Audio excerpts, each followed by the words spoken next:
Let's talk more about integer types here.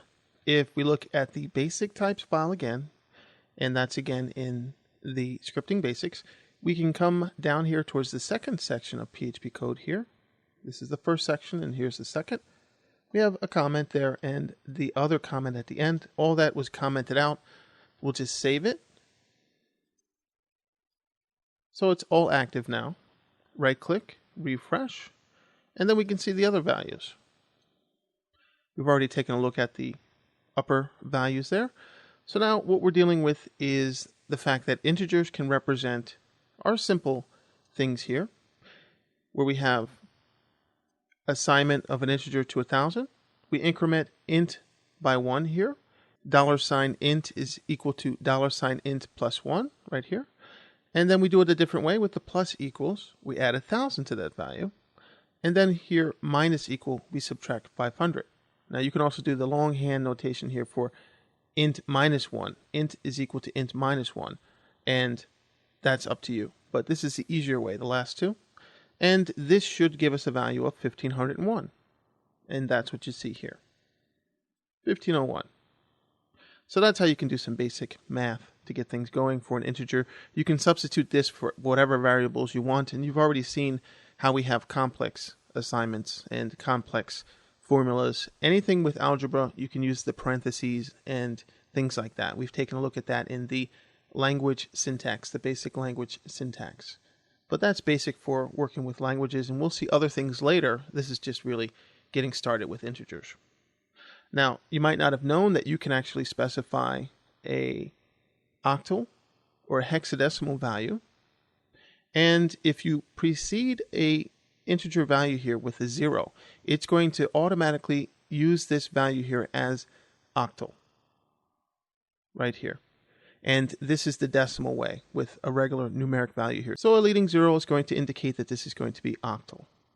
And hexadecimal, and this is the base of 8, and the base 16, which is hexadecimal, you would precede those values there with a 0 and then an X. You might be familiar with this in other languages, and you do similar things in HTML, for example, with the number sign. And then you can put your hexadecimal values here, which is going to range from 0 to 9, and then the letters A, B, C, D, E, and F.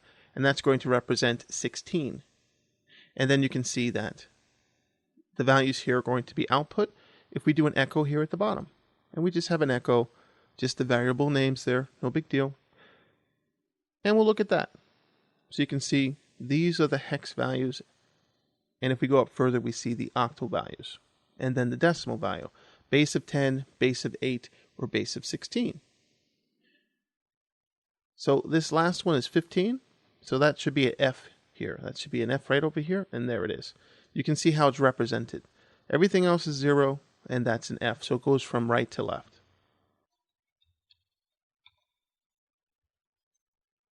And you can see that's going up to 255. Same thing with the octal.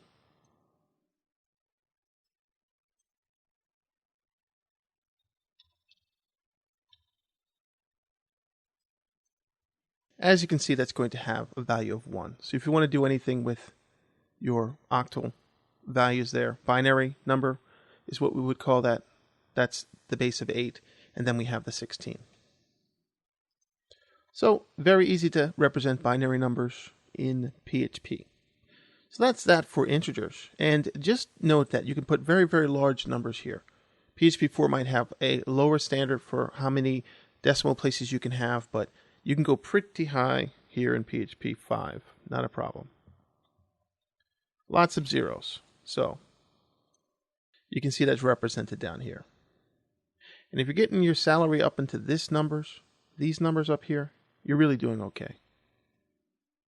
And you don't need me to tell you that. All right. Anyway, so that's integers. And you can use them as you need to.